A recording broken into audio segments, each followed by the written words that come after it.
Ladies and gentlemen, boys and girls, children 18 plus, you are tuned in to the Loan Officer Podcast with me, Dustin Owen, and an extremely special guest all the way from South Carolina by way of Cincinnati. He's a Marine, he's a firefighter, he's a patent inventor, he's an entrepreneur. The dude drives a Ferrari and he just dropped his new book, Warrior Entrepreneur, the one, the only Zach Green. Zach, welcome to the Loan Officer Podcast. Dustin, I can't tell you how excited I am to be here and talk to you. I'm a huge fan of yours, and to be sitting here in your studio speaking with you, this is really exciting for me. Well, I love the fact that we were able to put this together. You and I hooked up via LinkedIn, and you're like, hey, man, I love what you're doing. I want to be on the show. And I kind of gave you the standard answer. Awesome. Let's do it. The only caveat is I'm in Orlando. You're like, well, actually, I have to be in Orlando because I have a huge prospective client who's in Orlando. We won't necessarily go down that path. But They're also in the amusement industry. We'll just leave it at there that. we go. They're in the amusement industry. And also, I take my car down to get worked on. I can actually kill three birds with one stone. And I'm like, cool, let's do it. So today's that day that we get to do it. And what I love about having you on is we talk about this all the time throughout our episodes. Like, we are called the Loan Officer Podcast. Loan officer it resonates with the mortgage and real estate industry, but we don't just talk to realtors and to mortgage professionals. Like, our underlying theme, it's everything you should have learned in high school but didn't. And we love to talk about sales and we love to talk about entrepreneurship. So having you on, as a listener who's not in the mortgage industry, and then now as a guest who's not in the mortgage industry, allows us to check that box and continue to go down the path of, hey, we call it the Loan Officer Podcast because that's how I scratched my initial entrepreneur itch, was becoming a loan officer. And because I believe that all people should have a loan officer in their back pocket, because loan officers, their job is to know people. They're right? spheres of influence. They are, and yeah, their job is to have the biggest network out there. I'm a huge fan that your network equals your net worth. So if you want to be a person who's increasing your net worth, you should have a loan officer in your back pocket, because that loan officer can introduce you to just about any type of professional that you need. So you and I spent a ton of time just talking off camera. Probably wasted a lot of valuable content that maybe we can replicate here. But how do we condense what could be hours worth of you and I just chopping it up to the next 30, 45 minutes? I don't know if you want to jump into the book. I don't know if you want to tell your story. Like, I kicked you off as Marine, because you are, firefighter, because you are.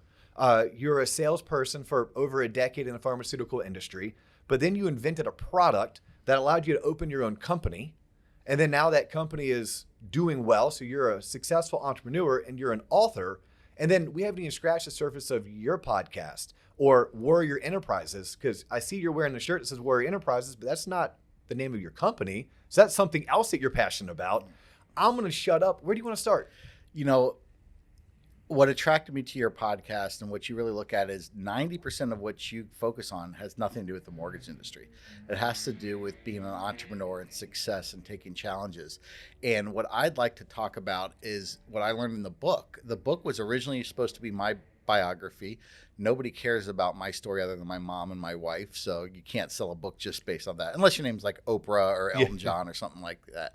But what I found were the common traits that made me successful as a Marine were the exact same traits that made me successful as an entrepreneur, were the exact same traits that got me to survive dying of COVID almost a year ago to this day.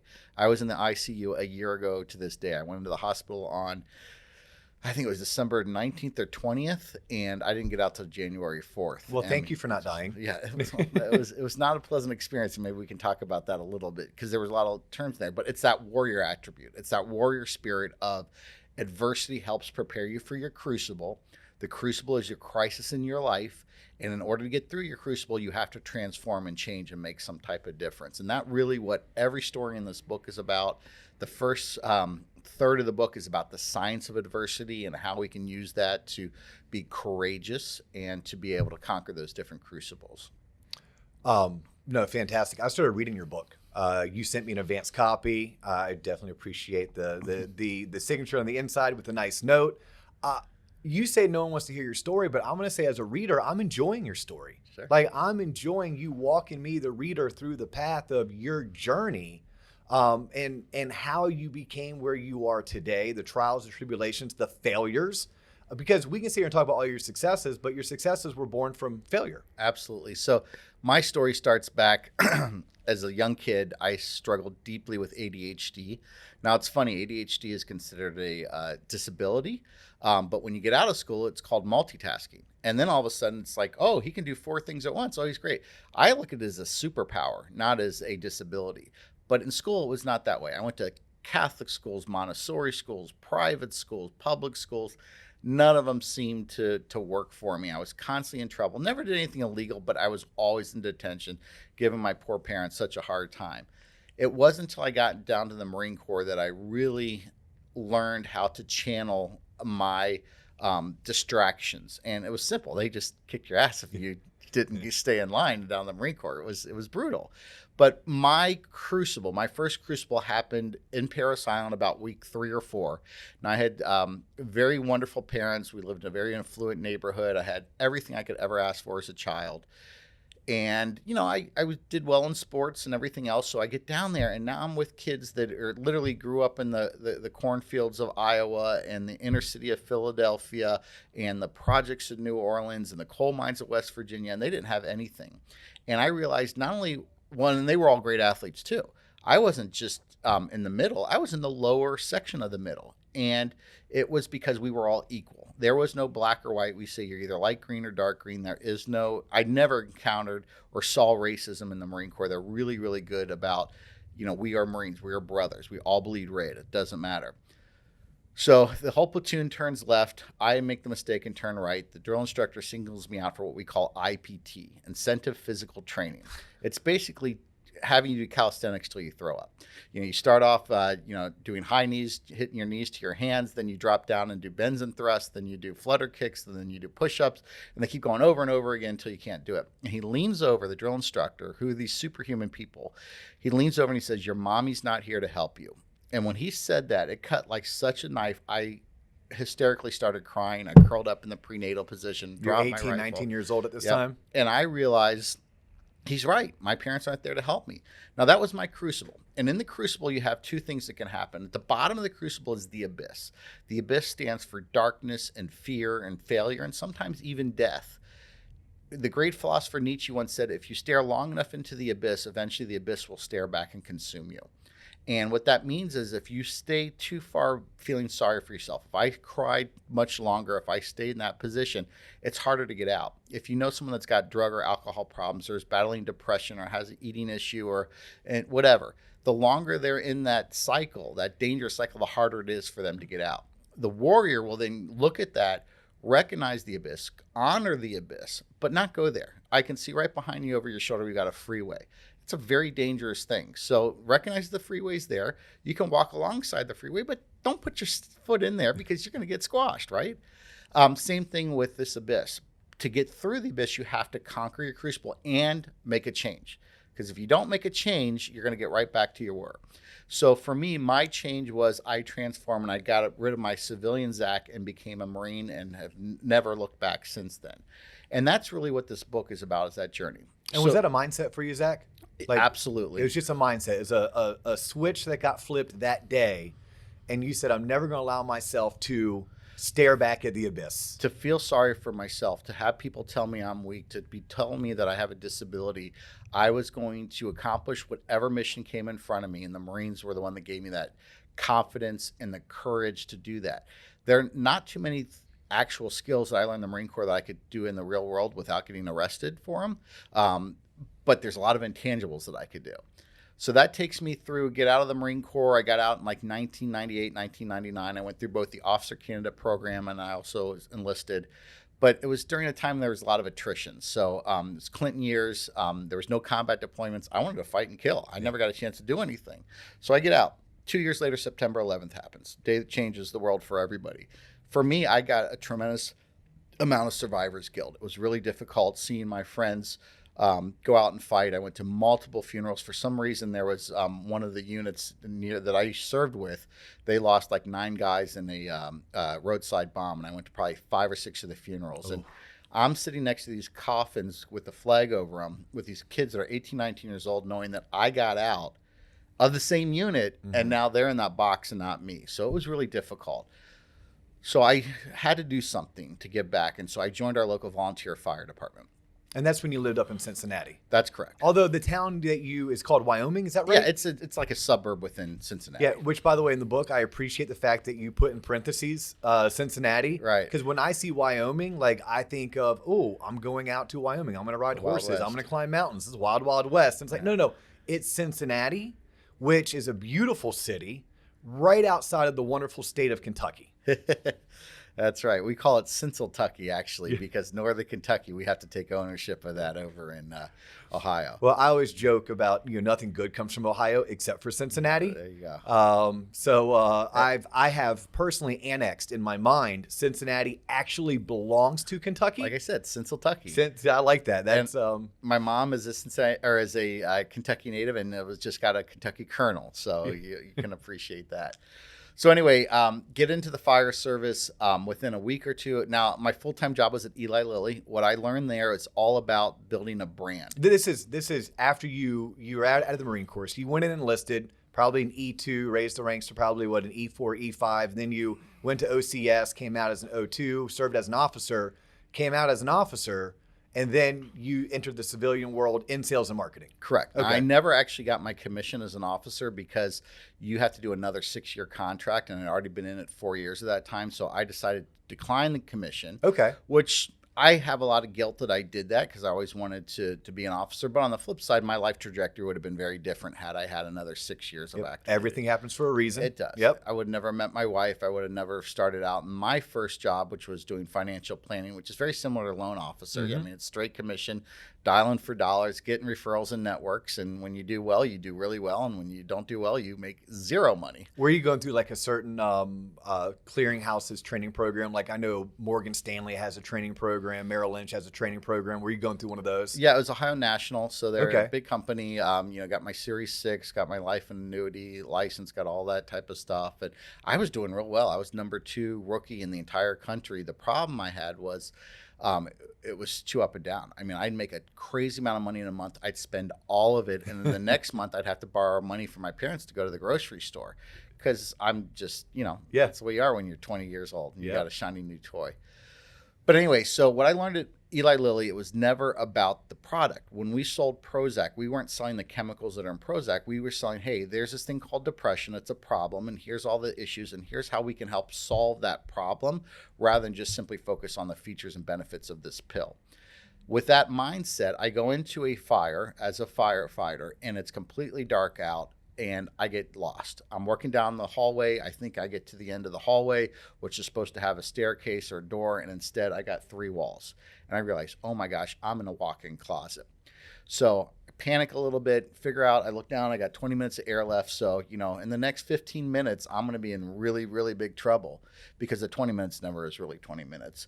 And obviously I find my way out, and I remember talking to my captain and I'm telling about this, and he starts laughing and making fun of me. And he's like, look, this happens all the time when you're in a fire. So I'm like, that's just not right. We got to do something. I want to solve this problem. And I remembered this glow in the dark material that we had on the back of our helmets in the Marine Corps. We called them little cat eyes. And I started researching, and I found out that product was actually used in the World Trade Towers during 9/11 and helped people find their way out of the stairwells when it was in darkness. And I found a couple people that were a lot smarter than me, these different developers and scientists and physicists, and we were able to make it super bright, glow for like a flashlight, glow for literally dozens of hours, and we put it into different materials on your helmets and on your tools. So I take my prototype into a fire. About another month or 2 later, we're working our way down the hallway, and everyone's trying to take my helmet off. And I turn around to slug somebody, and I look up, can we put the wet stuff on the red stuff and get the damn fire out, and then we can play with my glow-in-the-dark stuff? They're like, no, man, this is incredible. Oh, so you were actually battling a fire inside of a building, and your buddies were like, hey, Zach, give me your helmet. You're like, I kind of need my helmet, and I kind of need your hose. And yeah, I like that. Let's put the wet stuff on the red stuff. Yep. That's really simplifying firefighters' duty, right? At the end of the day, there's so much science and all this stuff, and I could talk for hours about this. This is one of the things I geek out crazy on. But at the end of the day, just put the water on the fire, and it goes out. It's as simple as that.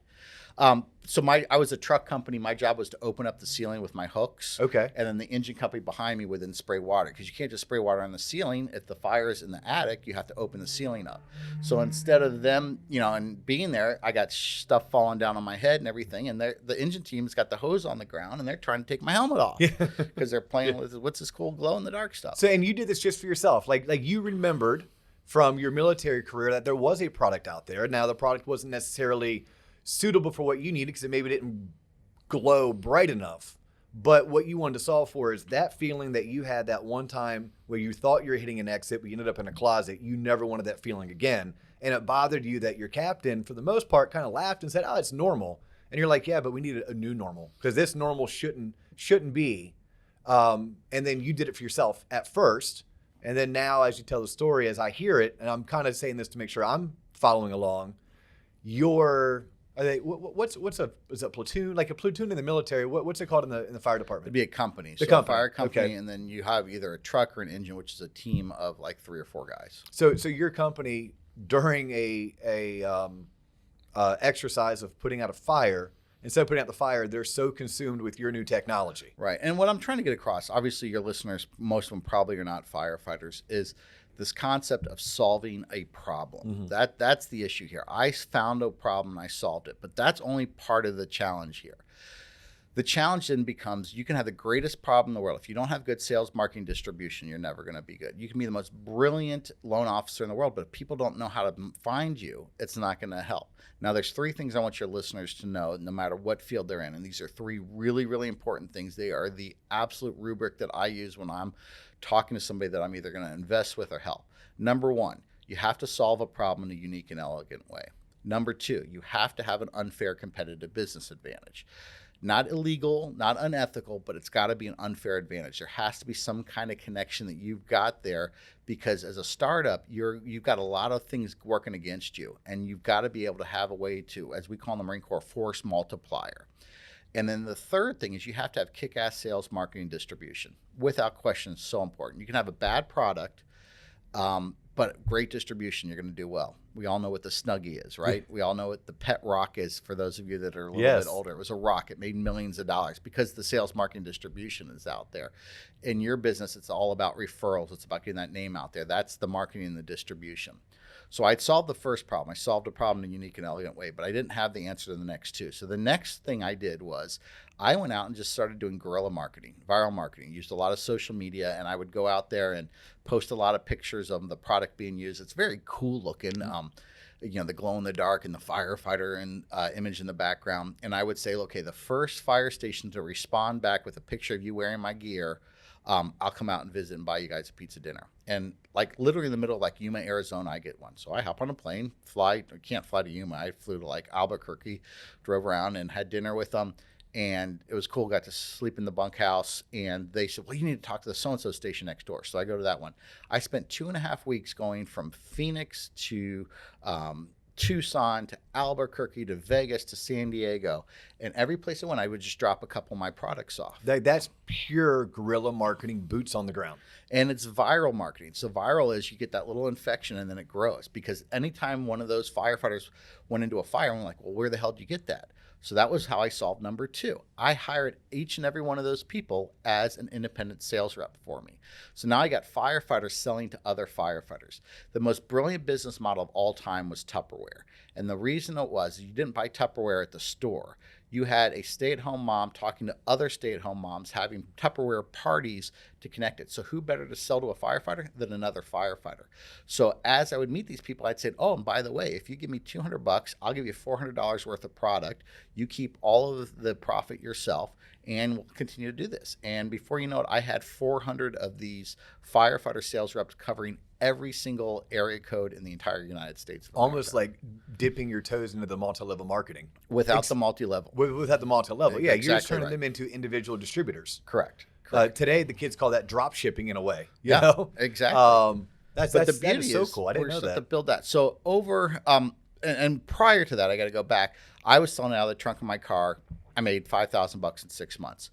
Eventually, balling. That's baller status it was right good, there. Good money. I was excited. I mean, I got to buy a lot of beer with it. Yeah. So then Eli Lilly wanted me to get promoted, which would have sent me to Indianapolis, which I wasn't willing to do. So they said, if you don't take the promotion, you're fired. I'm like, great. What's the severance package? They said, we'll give you a 9-month severance package. I'm like, deal. That gives me 9 months to figure out if this is a viable business.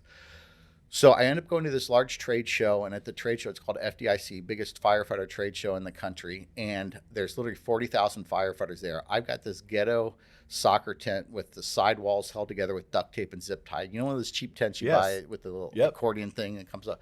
And we had cardboard signs written on with black Sharpie marker, and we had a line of 100 people deep for the entire show. Next to us is Honeywell with their $100,000 booth, billion-dollar company, MSA, Carnes, all these other big companies.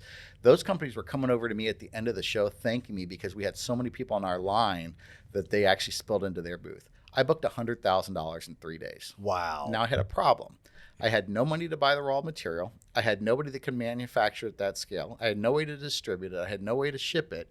But I'm a Marine, and we always accomplish our mission, and that's what I did. So I ended up refinancing my home, maxed out my credit cards. I bet your wife was super happy with you. She, believe it or not, she was incredibly supportive this whole time. None of this would have been possible without her. And if you read my book, the very first page, I dedicate this book to all the female warriors that are out there, because there's no way any male warrior can be out there without the female. And it's sometimes the opposite. Yeah. Sometimes the female's the warrior. And the reality is I always think she's behind me, supporting me, but she's not. She's actually lifting me up a lot of the times, because that's the only person you can really be raw with is your spouse or your parents or something along that line. So she was actually a very successful OBGYN, and she was getting burned out on her career and a lot of stress, and the income was going down and down. So she realized this is the chance. The birth rate. That birth rate keeps on dropping. That's a terrible industry to be in if the birth rate's dropping. It's not the birth rate, it's the insurance. The insurance. I was being facetious, but yes, yeah. Trust me, they're always having births, especially after the pandemic. We had a big birth thing there. You know, I always said you got to open up a business with a funeral home. That way you get them coming and you get them going. They're always good job security there. So anyway, I find a way to fill these orders. We get it done. More orders come in. I then eventually start to raise some venture capital financing, raised about $2 or $3 million of venture capital financing, with the understanding that in addition to the firefighter products, there's 100 million exit signs in the United States. They all need batteries, light bulbs, electricity. Who inspects the exit signs? The firefighters. Bingo, that's my unfair advantage. So now I've got a brand that I built with 100,000 firefighters in 25 countries. I do a lot of self-promotion for me as kind of this celebrity entrepreneur within the firefighting community, and try to, every time I go to a fire station, if I'm nearby, I'll drop some of my stuff off. A lot of them will recognize me and know, which is really cool when you see your product out there. My greatest moment was there was some FDNY firefighters leaning out of the New World Trade Center tower to rescue a window washer that got stuck on the 80th floor. And as that fire had his helmet out, I could see my product on his helmet. That's cool. And that's kind of where it all started, was September 11th. So that full circle was just really special for me. So anyway, exit signs, we start to build that out. And before you know it, we turn into about a $30 million company. So which is so cool. So everyone who's listening, your reticular activator is now turned on. Go check out the exit signs in any restaurant, any building that you go into, or if you come down to Orlando, start looking around the theme parks and see if it's red or if it's lime green. And if it's red, then it's probably not Zach's, because that means it's battery powered and it's using, battery powered, probably electricity with a battery backup. If it's on plexiglass and it's a neon super bright, there's a good chance that Zach's technology is behind that. So Home Depot has it in more than half of their 2,200 stores are using our product. Kroger's, all their new construction, and the Kroger's own chains such as Fry's and all the other names out there on the West Coast, they all use it. And then a couple other pretty large companies that won't let me say their names. But hey, no worries. Our reticular activators turned on. We'll now look for it. But here's what you haven't talked about. It wasn't always rosy. It wasn't always easy. Like, you almost lost this company, didn't you? I almost lost myself. Well, I mean, it's I will tell people, as hardest things were in the Marine Corps, as hardest things were in the fire department, nothing has been harder than being an entrepreneur. I mean, literally knocked to my knees multiple times. What people don't know is 3 times I almost went bankrupt. And when I say I almost went bankrupt, my house, you know, as the song goes, I sold my soul to the company store. Yeah, that's true. I had to use my house as collateral to get a loan when one time we were running out of money. What a lot of people don't realize is that every single problem you have as an entrepreneur is solvable. Most people aren't willing to put the risk in to solve that problem. The physical risk, the emotional risk, the financial risk, firing your friends, hiring family members, firing them, being exposed to lawsuits, being exposed to risk and all that stuff. They're not doing it. And the only way entrepreneur can fail. There's only one way: to quit. And that's okay to quit. It's okay. Eventually enough is enough and you don't do it, but there is a solution. And so when I went through those dark times, I would have to make those difficult decisions. It came to a head when my family and I went to our place in Hawaii. We're vacationing. I decided I'm going to go off the grid this time. The company was in trouble. And I told my CFO, do not call me unless there's an emergency. Well, guess what happens? 3 days into the vacation, I get a call and he's like, we didn't get this customer pay us and this happened, whatever. And you got to just prepare yourself for liquidation when we get back. Oof. I thought I was having a heart attack. I fall to my knees. I can feel my tight chest. I couldn't breathe. I had shock waves going down my arms. All the stuff that they taught us as a firefighter that you take them to the hospital immediately. That's the big one.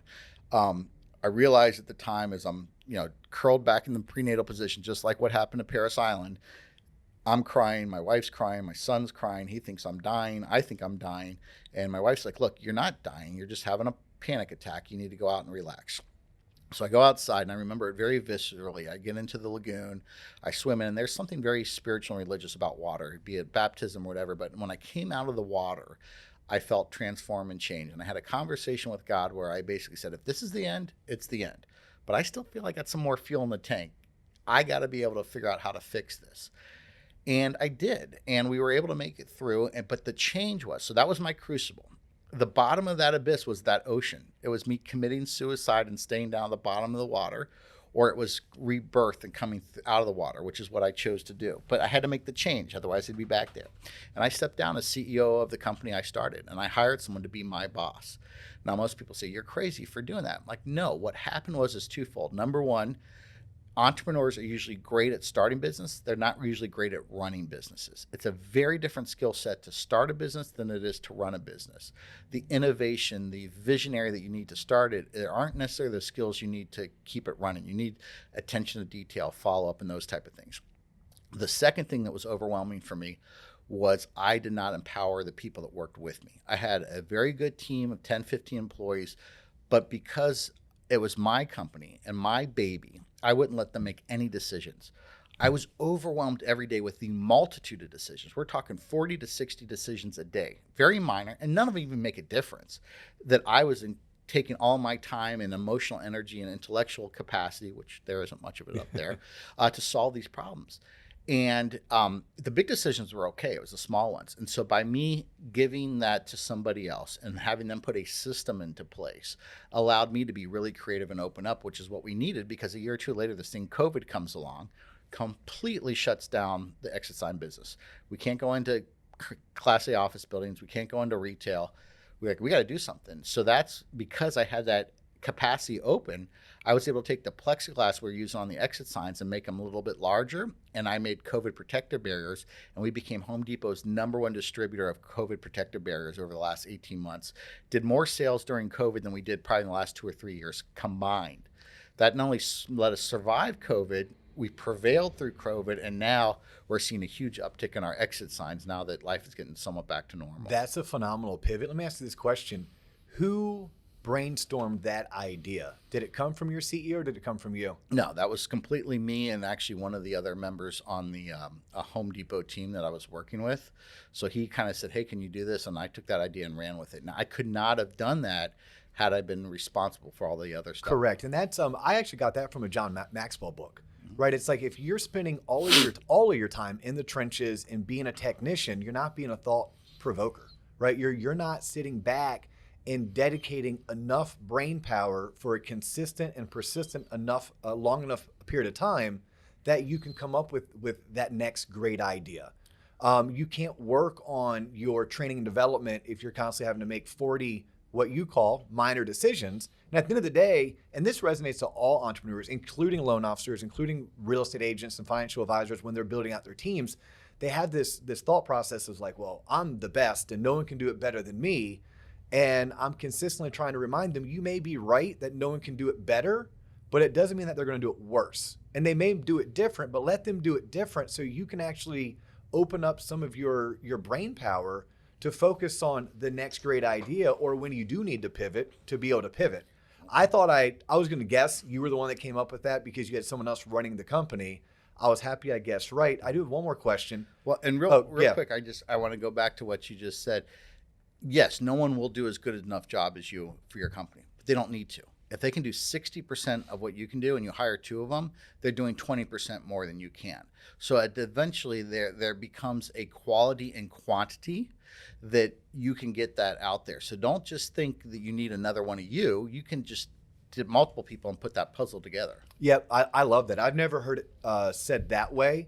The way that, which I'm going to now swipe and adapt that, by the way, Zach. But the way that I try to teach the people is like, look, if you can hire someone to do it as to 90% of as well as you do, that 90% is still better than what the average is. Mm-hmm. So that means your client is still receiving an above average experience. It may not be the same exact experience that they received with you, but it still was above average. And at the end of the day, that's what we're trying to provide is above average. Right. There is a law of diminishing returns. You hitting it at a 10 out of 10, the client might not recognize the difference between a 10 out of 10 and a 9 out of 10. So if someone else can do it at an 8.5 or a 9 out of 10, the client is still going to say, wow, that was a great. 8 is all we need. Yes. You don't need to have 10 because that last 10% usually takes 80 to 9% of the effort to get through that variant. So you're Crucible, you're on vacation with your family in Hawaii. You have the panic attack. You dip in the water. You decided not to stay on the bottom. You're going to come up for air. You fly back to Ohio. How'd you back your way out of that corner? How did you unbury yourself? There was a couple things that happened. My CFO was starting to look at other alternatives. We needed a short-term gap, and we figured that gap out, but we still needed a long-term solution. This is why I don't believe in coincidences. This is why I absolutely believe that God has a plan out there for everywhere. And my darkest moments when I asked for a sign, and I didn't think I got it, but when we got on the airplane that went from Honolulu to Atlanta, and it's completely sold out. It's one of these big planes, 5 seats in the middle, 3 on either side. And I sit down in my window seat, and this big guy sits down in the aisle seat, and I look at him, I said, man, I feel sorry for the schmuck that's going to be between the two of us for the next 11 hours. The flight's oversold, so we know someone's there. The door closes and no one sits in that seat. I high-five him. He high-fives me. We're like, this is great. He's like, what do you do? I said, I make exit signs. And he kind of like turned his nose up to him. He's like, well, tell me about it. And I said, well, no batteries, light bulbs, or electricity. He's like, sorry, buddy, it doesn't work that way. I'm like, no, actually it does. Oh, by the way, because I'm always at the ABCs of selling, right? Always be closing. Yes. Every chance. I talk to everybody. My wife hates it when I go out because I'm always talking to people at the bar and at the restaurant table next to us, tell them what I do, because you just never know. You miss 100% of the shots you don't take. And the more he's asking more and more questions, he's becoming less and less believing what I'm doing. I show it to him and I said, well, what do you do? And he goes, well, I'm senior VP at Home Depot. No way. I imagine you might I have some people that want to talk to you. And because of that connection with him, 2 weeks later, I go down to Home Depot, and that turned into about a $20 million opportunity for a company that was literally struggling up to that point.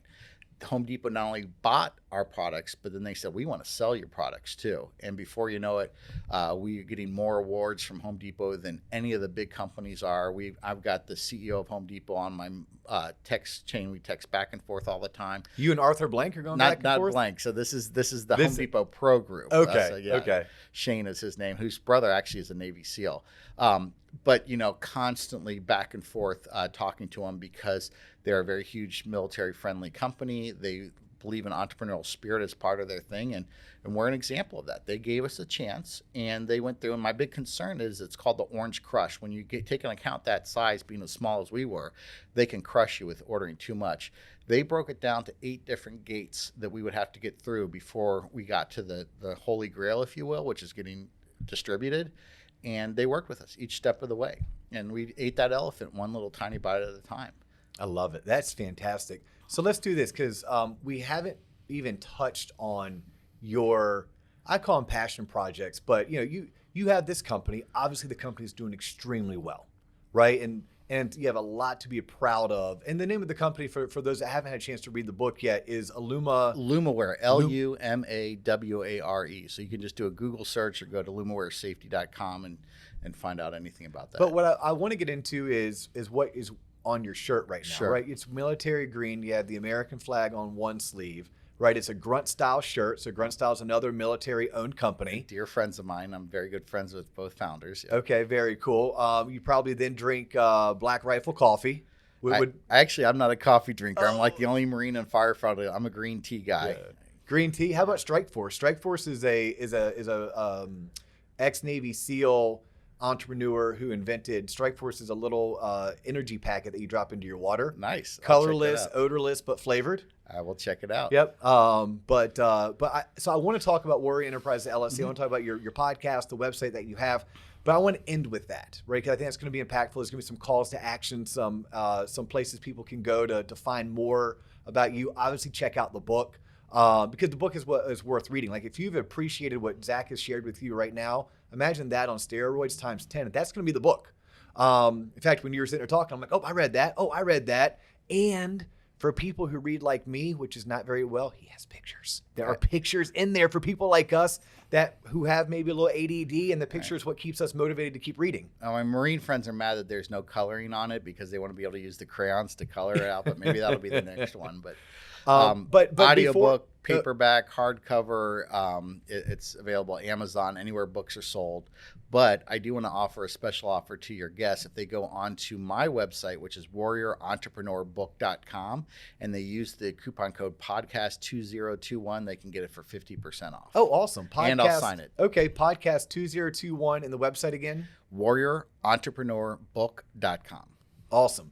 So speaking of entrepreneurs, anyone who's tuned in this far more than likely is some form of an entrepreneur. Now, they may be just starting off their real estate or mortgage career, right? Which makes them a solopreneur because it's just them. And they're going to try to embrace the suck and grind out the first 2 years, which is the most crucial part of anyone launching any type of business is withstanding the suck that it takes to get through the first 2 years. What advice would you have for those people? Like based on your experience, your successes, your failures, what is something that you wish was maybe told to you 20 years ago? Well, I think we're going to need about another 4 or 5 hours here to do all that. No, I think it breaks down real simple. And I'm sorry if this is somewhat of a prejudice type statement. If you're under the age of 25 or 30, wait. And the reason why is we've got this new culture where we're teaching entrepreneurship in school. We're showing these billionaires that are 25 years old driving the Bugattis and everything like that and giving people this false sense of that it can be successful. And the reason I say wait is there's so much great stuff that the world has to offer you that can help you. So in my case, by going to work for a multi-billion-dollar company like Lilly, I went to all the John Maxwell leadership courses, didn't pay a penny for it. I got trained as a Six Sigma green belt, didn't have to pay for it. I got all this experience. So have your side hustle, have your type of thing that you're doing, but go work for a big company that's got a great training program. Even if it's in the mortgage space, some of the large ones have really good training programs. Some of the small ones do too. And just start absorbing all that stuff. I'm a big fan of shamelessly finding people that are doing things really well and copying the hell out of them. Swipe and adapt, baby. Exactly. Swipe and adapt. There are no new ideas. So that's the first advice I give them is get some real world experience. The second thing I give them is this term, cash is more important than your mother. And it is absolutely 100% true.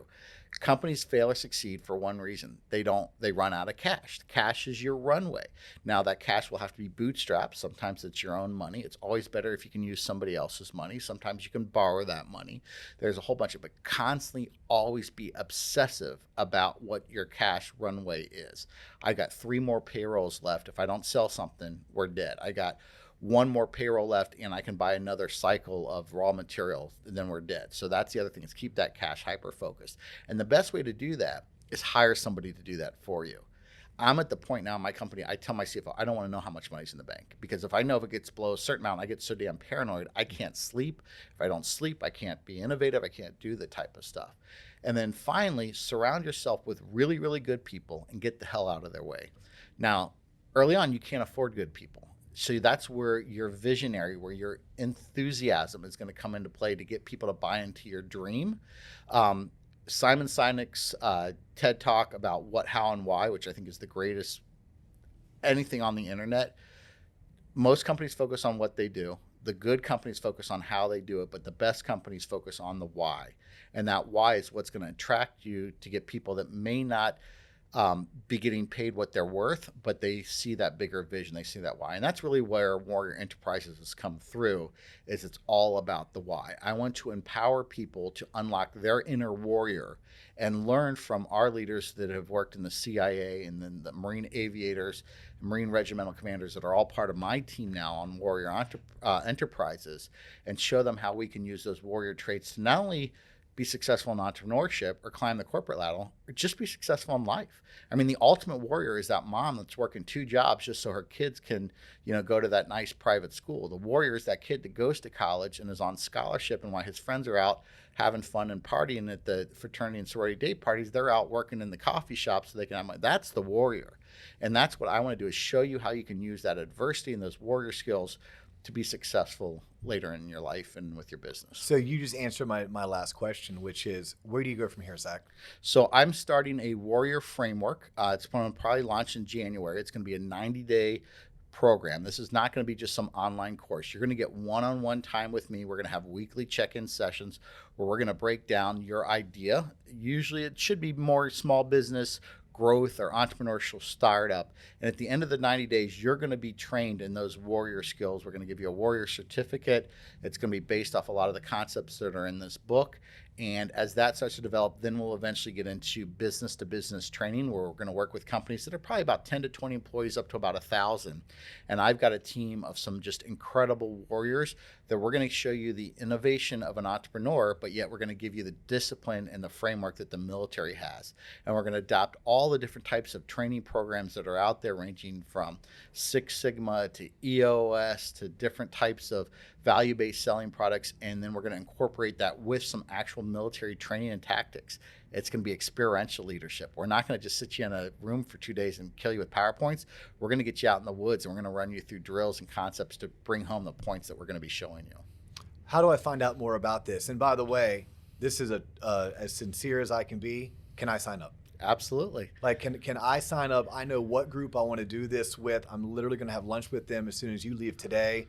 And I'm going to ask them, tell them. I'm going to ask, but really I'm telling them, hey, we're going to do this. Yeah, so we have this incredible property up in South Carolina that we're using kind of as our forward operating base, where we can do that, but we can certainly come to you and take it on the road. I've got an amazing team of people, a full bird colonel in the Marine Corps, former CIA officer. We've got a PhD from Pepperdine and MBA that's also Marine. We'd love to work with you guys. I would love to come to South Carolina. Yeah, and you and I talked about that because I'm going to hop on your podcast. There you go. Right? Because you're going to launch your podcast, yeah, right? Starting in January. So and what's that going to be called? It's called The Warrior's Voice. It's going to be a joint podcast between me and a dear friend of mine, Colonel Ricardo Player, who is a full bird colonel in the Marine Corps and is the only Marine in the history of the Marine Corps to win an Emmy. So he actually got an Emmy for his production of the Commandant's Message for one of our birthdays. He's also what we call a Mustang. So he started from inner city Cleveland, became enlisted as a recruit at Paris Island, and has worked his way all the way up to full bird colonel now. And so he has two comments on that. JC sitting right over there, he has an Emmy. Okay. Yeah. Man. Yeah. John Coleman has an Emmy, and that dude has the coolest last name. Like, I couldn't hesitate when I get to meet him. I'd be like, play on, playa. He's an amazing man. Dear friend. He's my soulmate. I mean, we are connected at a different level, and we've only known each other for about a year now, but it's. So what are all the handles? How do people find you? How do they find Warrior Enterprises? How do they tune into the podcast? Like at this point, people should be geeked up, amped up, and ready to kick ass in 2022. Hell, I'm geeked up and amped up, man. Yeah. I think you and I probably stay at that level, though. That's right. Guys like you and I, we're like 11, just like in Spinal Tap. Yeah. In fact, I'm sure you're probably like me. Like when I take my DISC personality profile, they actually ask me in that profile to tone it down when I go into like a sales environment or a pitch, where usually people are like, they have to crank it up. Oh, hey, I'm getting ready to go present. I'm getting ready to go do this sales pitch. I need to kind of crank up my influencer. Guys like you and I, like, hey, we kind of need you to tone it down a little bit. So it's so funny because my last CEO, who's no longer working with us, but we did that assessment, and there was a comment in there that sometimes Zach finds controversy where there is none because he wants to have controversy. Yeah. I remember him looking and rolling his eyes and kind of putting his head down like that. But anyway, so LinkedIn is always a great way. Zachary L. Green. The other way is go to warriorentrepreneur.book.com. If you're interested in anything we talked about today, you can not only get the book, register on the contact us section at the bottom of that screen. Just get me your name and email so I can put you on the list and let you know when the online course and the person-to-person course is going to be out there. And then also have a business page on Facebook, Zachary Green Warrior Enterprises. Get a hold of me that way. And then you can always just email me, ZacharyLGreen@gmail.com. I respond to every single email that comes my way. That's fantastic. For anyone who tuned in for the first time and you've made it this far into the podcast, thank you. But please know, literally, this podcast can be viewed on YouTube at the Loan Officer Podcast. We can be heard anywhere podcasts are held. That's Apple, that's Spotify, that's Google, that's Stitcher, at the Loan Officer Podcast. We love thumbs up. We love 5-star reviews. We love it when you share us. We love YouTube because it gives you an opportunity to actually comment, and we do our best between myself and my producer, John Coleman. We do our best to actually monitor those comments, give feedback, give answers, sometimes slide in a corny joke here and there. I can be found on LinkedIn just like Zach can be found on LinkedIn. I'm Dustin Owen on LinkedIn. And then we have a social media LinkedIn for the business, which is, at the Loan Officer Podcast, just like we're on TikTok, Instagram, and Facebook at the Loan Officer Podcast. And stay tuned. By the end of 2021, we'll finally have our website launched. You talked about your website. Ours is tloponline.com or theloanofficerpodcast.com. Stay tuned for that, Zach. Thank you immensely for taking the time. I'm so happy we were able to put this together. I look forward to getting up to South Carolina, A, to be a guest on your show, and B, because I do want to put one of my groups through your training, because I think A, would be fun, and B, it would be extremely beneficial. So he's Zach Green. I'm Dustin Owen. You have tuned into the Loan Officer Podcast. That is all the time we have for you today. We will catch you in the next episode. Peace.